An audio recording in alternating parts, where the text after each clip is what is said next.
Hello, welcome to Introspection with Jeff. I've been eager to do this video for a few hours. I heard about, I watch YouTube video first reactions. There's some channels I subscribe to of people born in more recent times than the 1980s, so they're encountering this music for the first time. Let me give a shout out, a free shout out to Rob Squad Reactions. That's where I heard about the news of Irene Cara's death.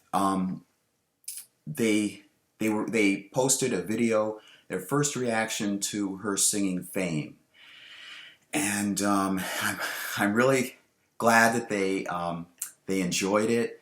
They got something out of it, and I didn't know that she died. That's sad.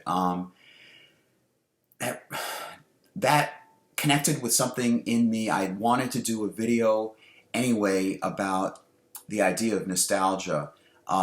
Interesting take on nostalgia. Sorry, I'm really rushing to do this video. Anyway, okay, she did the theme song to Fame. And that reminded me of the TV series and the movie, of course. Now, I went through Masonry, and in Masonry, when you go through a degree, you're blindfolded. I don't think I'm revealing specific ritual secrets. You're blindfolded, you go through the degree, and then you sit down, you watch other people going through the same degree, but the blindfold has been lifted off. So during the degree, you're given, you hear things, so your hearing is attuned, you can't see anything, and you pick up a little bit of what's going on, but you don't get the entire picture. It takes the following year, the following time you're in as a member, however that long that would be, for you to piece together and pick up the context and the meaning of what you've just encountered. And that's an excellent metaphor for life. You go through something the first time through, you're not really aware of everything in its total context, and then you go through a self-reflection, kind of like I'm doing in these videos on this channel, and you piece things together, you understand it better, and you understand it perhaps more deeply than if you had understand it to some degree, you understand it more deeply. Well, I had been thinking nostalgically about television and film, going back to my youth, so forth, and I got an impression of things put together well. I mean, of course, I'm talking in a biased way. I'm talking from my point of view as a member of the Gen X generation. Sometime there's a book series by two authors about the four archetypes of generations, and then the cycle repeats. Strauss and someone else, I can't remember offhand. But the 1980s for me represents childhood. It represents certain excitement that I wanted to put in my Madonna movie. So Fame as a movie, I don't think I even knew at the time it was a movie, but I was aware of the dramatic TV series. I remember glimpses of it. Since then, I own the first two seasons on DVD. Thankfully, they've released them on DVD. But I got some sense it was good. I didn't watch it on a regular basis. I don't think I even really watched it. I don't know if I even watched it at all. I remember the opening theme. I remember that nice video montage, where they show the opening credits, and they have the beautiful Irene Cara music playing, the song playing from the movie, and and they have, oh my gosh, I can't remember her name. The one who plays Lydia, Deborah, somebody. I want to say Debbie Harry. Deborah's the one who played Lydia, the instructor, dance instructor in the TV series, and I believe in the movie too.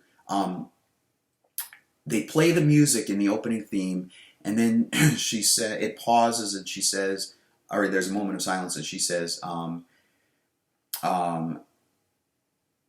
"Right here is where you start paying in sweat." Go on YouTube, please look up the opening theme to the Fame TV series. It's very good, very well produced. Very well produced, and that's what I'm getting at.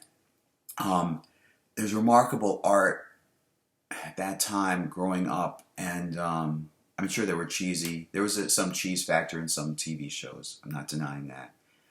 But I grow up, and going into the 1990s, that would have been my high school years,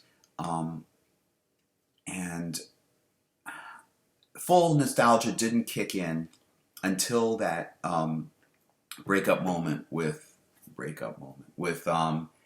Punky Brewster, and I went back to my youth. I've read that nostalgia used to be a term of sickness, kind of like mental sickness. It was a term that meant you were so attached to the past that it was like an escape. It was an unhealthy escape for you. Now, of course, thankfully, people understand it as something nice and something joyful. But especially at that time, 94, and then through early in my college years, I did have nostalgia, both positively, but with a tinge of escape, mental health escape, after thing with Punky Brewster.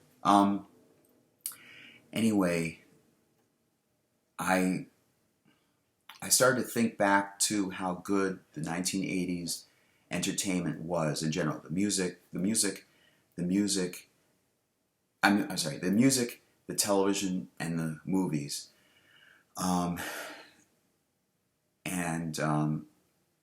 So, all right, so jump forward about 2008, 7, something like that.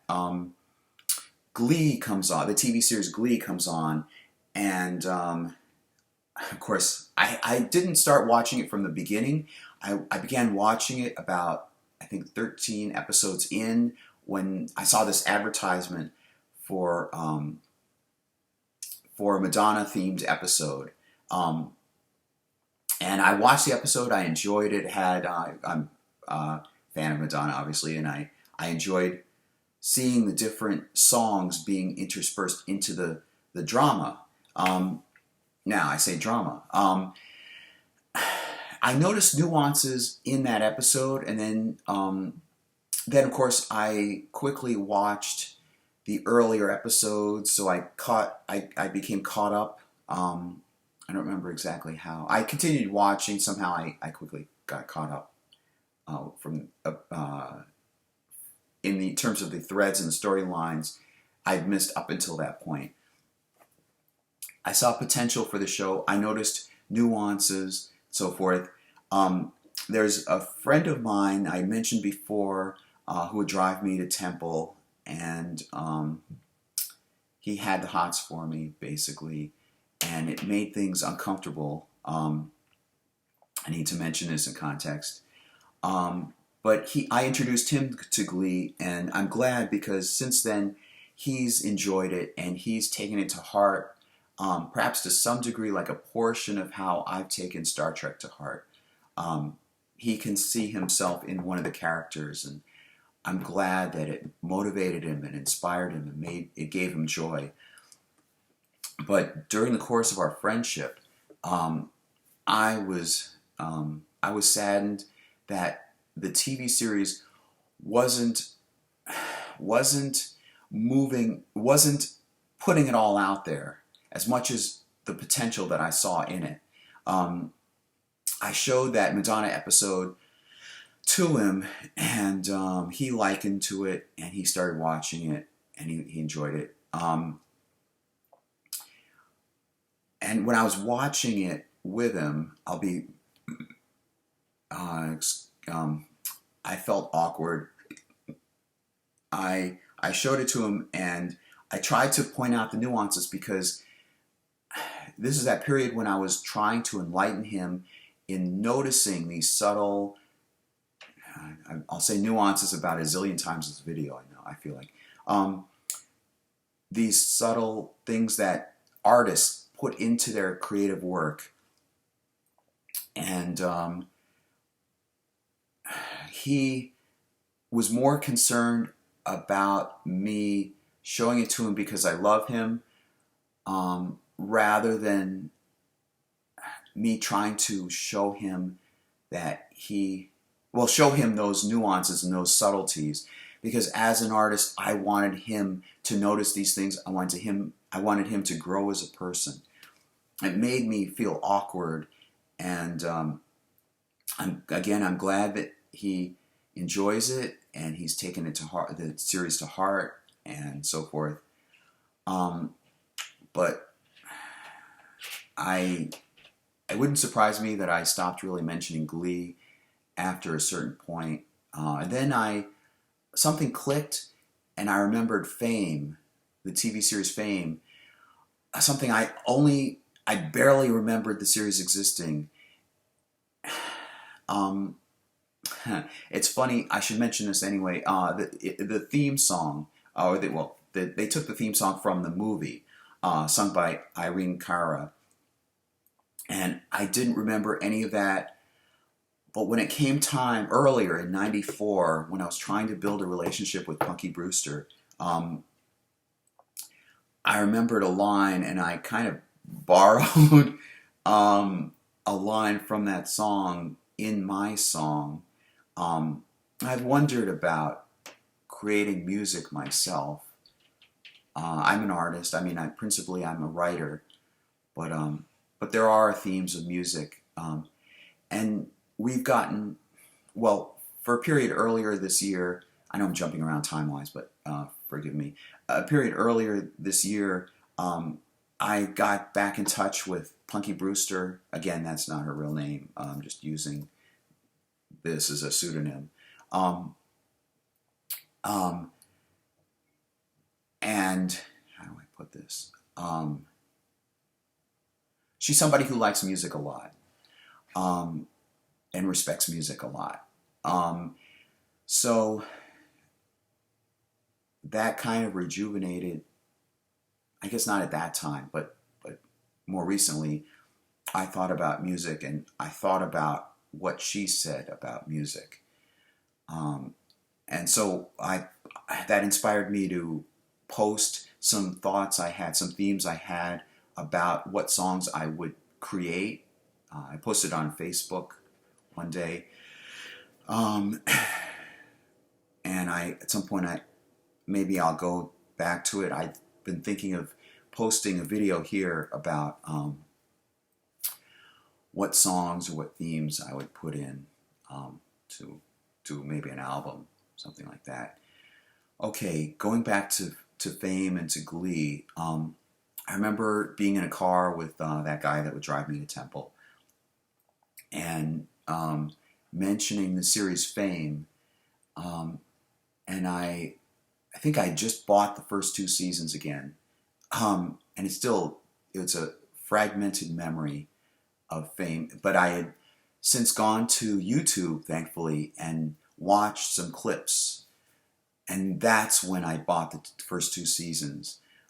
I wanted to see if it was really as good as I remember. And I saw potential in Glee, and I was talking with him about it. And I probably told him about how I'm dismayed at Glee. Glee, I believe, had gone into its 2nd season, something like that, perhaps at that point. I enjoyed the 1st season. The 2nd season seemed off somehow. I continued watching the series, And there are some aspects I enjoy about it. But, all right, there's Glee and there's Fame. Glee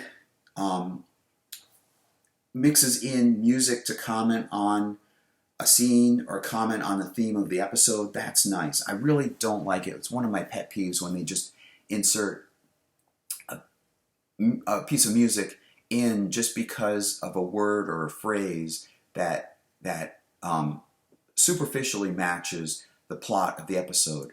That's why when I was designing my Madonna movie, I specifically wanted music that would jibe with the themes in the story, jibe with the themes in the scene.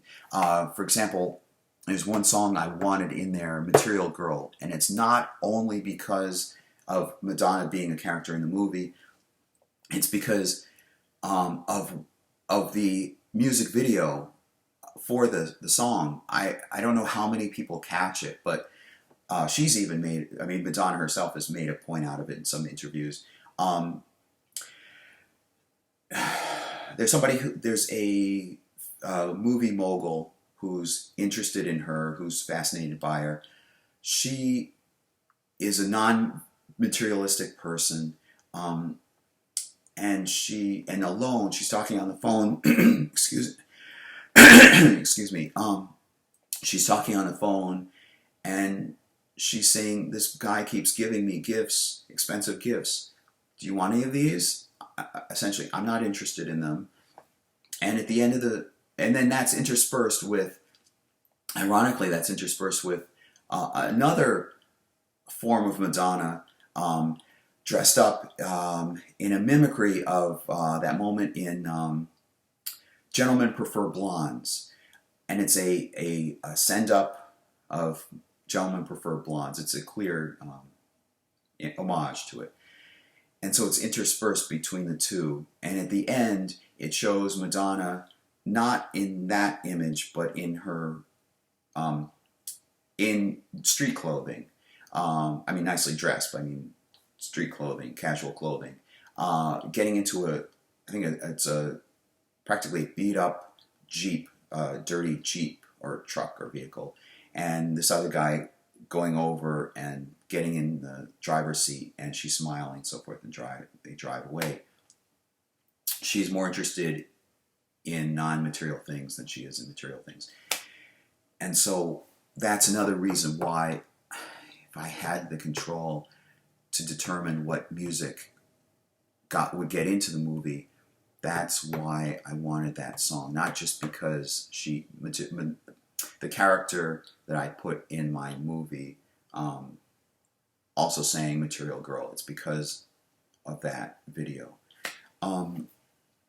So anyway, going back to Glee, sometimes it would be superficial. The plot lines were a little dramatic.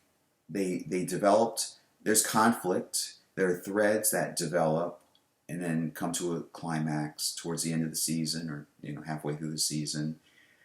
But it was lightweight. It was like Disney sanitized. It was bright colors and people smiling and so forth. Not that I don't like people smiling in situations, but it seemed, the conflict seemed lightweight. See that? And then I go back and I revisit Fame, the TV series, and it's done as they're both done as film, but it seemed grittier, and I don't tend to like gritty just for gritty's sake, but it reminded me of like The Paper Chase, which was a movie. Again, it was a situation where it was a movie, and then there was a series, and I forget the man's name. He played those kinds of parts. He was in The Naked Gun as the driving instructor, and he played the grandfather Stratton, in Silver Spoons, which is another enjoyable TV show I enjoyed as a child growing up. The Paper Chase, I own, even though I own the first, maybe second season, something like that. I own at least one season on DVD of The Paper Chase. I sometime maybe I'll watch it. But my impression is it's more dramatic, it's more serious. There are heavy tones to it. They're heavy. They're really, it's really substantial, I'm guessing. And from Glee, I got that. I mean, from Fame, I got that same sense. There's substantial exploration of dark themes, of drama, like you're watching a real movie.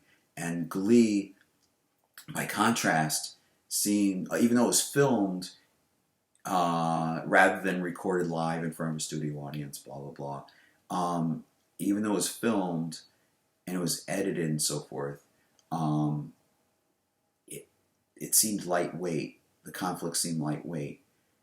And I wish that Glee would have been more like Fame. And why continue with Glee when I can get into Fame?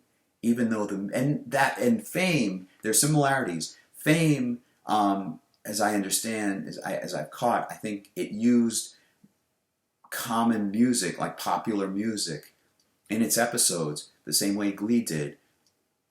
Also, another thing, of course, after the first season, admittedly, I'm of a certain generation, grew up, had an early childhood in the 1980s, so I'm partial to 80s music, and I understand that Glee must grow and so forth, and its audience doesn't include exclusively Gen X people. So I understand that. And when they're not playing an 80s song, I have a hesitance to really listen to the song. I feel like an instinctive turn off to the song. Perhaps that's not good. I should expose myself to more music. It's just that there's something about 1980s music. Maybe I should do a video about that too. There's something about 1980s music, 1960s music, 60s, 70s, and 80s. 50s is when rock and roll music was just coming in. There's something about 60s, 70s, and 80s, somewhat early 90s, that has a certain spirit and a certain zeitgeist to it. Anyway, why should I continue paying attention to this series when I can get into this series? I wish that Glee could have gone deeper into the conflicts that they presented. I want to really feel and go through a journey of laughter, sadness, joy, despair, loneliness, and commenting on social issues contemporary in our lives, or just more universal, not just contemporary, but universal social issues. Something like Star Trek. The nice thing about Star Trek is that it takes place on an alien planet, or it takes place out there in space, but they're commenting on things we encounter every day. It's just that, as mentioned many times, they can talk about racial issues in terms of this alien planet that had blue people and green people. They didn't do that episode. Actually, they did do an episode, Let That Be Your Last Battlefield, in which they encountered somebody who was half black and half white, visually half black and half white. And then he was being chased by his enslaver. His whole group of people had been enslaved by this other group. And this other guy was half black and half white. And there's a moment where Kirk tells the enslaver, I believe it's the enslaver, anyway, either the enslaver or the one being enslaved, I don't understand it. You're both black on one side and white on the other. And then he says, don't you understand? I'm black on the left side and he's black on the right. And it just shows the ridiculousness of it. So that's some example of Star Trek doing a racial issue show in the 1960s when racial tensions were pretty high. But they could get away with it, setting it on in an alien context with just black and white people, black and white painted people. And I'm sure that the studio knew it wasn't going over their heads. I'm sure they knew what was going on. But if you do it well enough, maybe people in the South wouldn't pick up on it.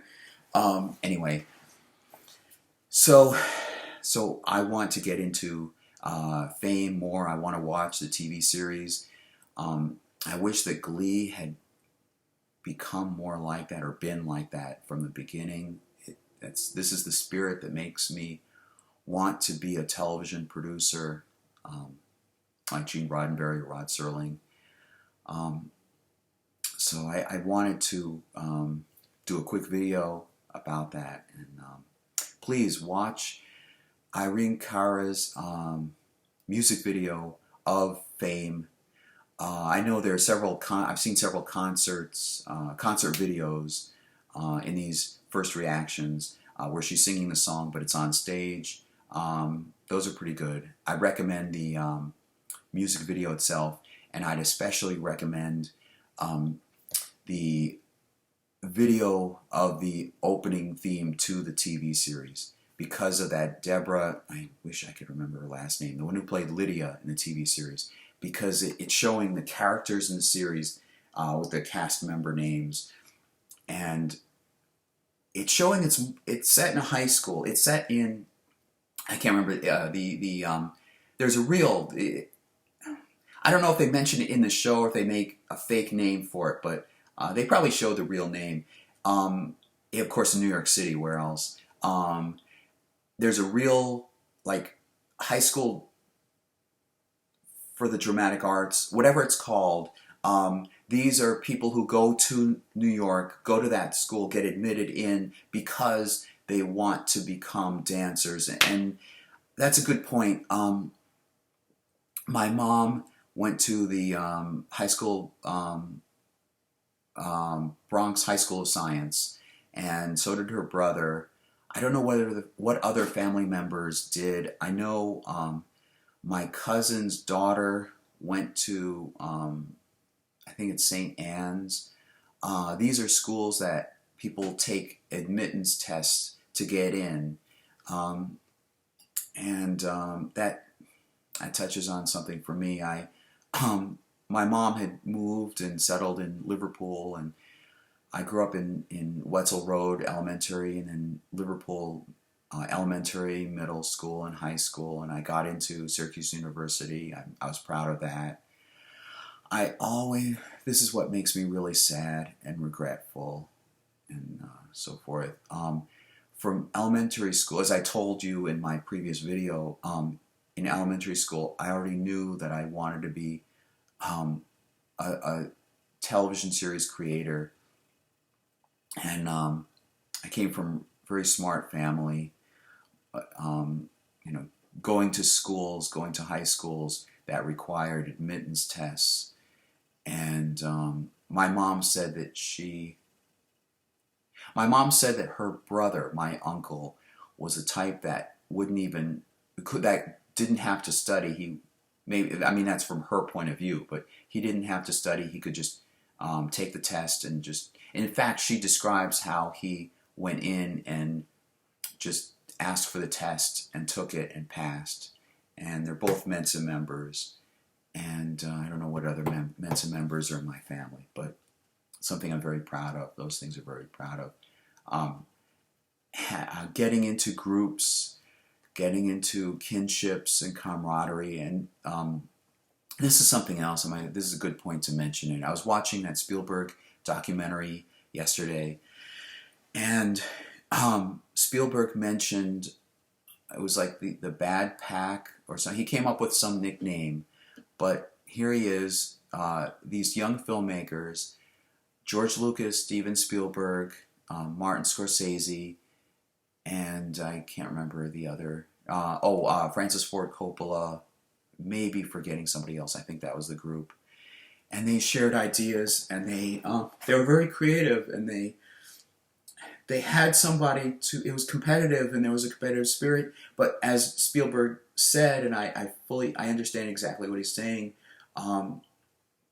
it was a way of testing yourself and shooting further. I want to impress these other people in this group. It was both a camaraderie of like-minded creative artists who were in the same field, and there's also a spirit that You want to do your best so you can impress others, and so combine that with my mom and her brother being in Mensa, and my father, her husband, being in Mensa, and that's how they met. And going into schools that require admittance tests, and you score high enough, you can be able to get in. It shows that they got into schools where their intelligence mattered, and these were smart people, and there's a kinship. And I wish I could really have been a part of that in my life. And I'm 47 now. I just turned 47. And it's like these instincts that I've described in videos earlier, and I'll probably just mention more in later videos and go back to. But it's like I had that geneticness in me, and I was prevented. I was not in the right location to be able to enjoy it and be amongst those people. And when I was growing up in school, I was made fun of, and I tried to bond and build up like a kinship and bond and true friendship and depth with other kids in school. And many times I felt like they rejected me, or they didn't understand me, which is a form of rejection. It still feels the same. Aloneness, so forth. I hope somebody's watching this and it's not just me making a video and posting it. I hope it's helpful to somebody out there. And I also hope that the people from my school, wherever, from elementary or high school or whenever, see this video. But I wish I had had that. And that's why it fits together. That's why I want to develop this friendship with my cousin. I've developed like some bond with my cousins from another part of the family. See, my mom's father married someone, and then he himself had brothers, 4 brothers and a sister. And so I've connected through Ancestry.com and through 23andMe. I've connected and been able to develop more of a friendship, or more of a connection, a recognition, familiarity, build up something with my grandfather's siblings, lineage, that part of the family. But I'm still working at it, and I guess it's improved a little bit. There's a little bit more familiarity. It still hasn't reached that point. But, they seem very smart, and they seem very with it, and just like Spielberg with George Lucas and Martin Scorsese, and Francis Ford Coppola. I want that camaraderie, and I could see that potential in this immediate family. First cousin, and first 2 cousins, and their children. I hope that comes about. Anyway, I'm glad I got that part in there too. Thanks. I'll see you next time. Bye.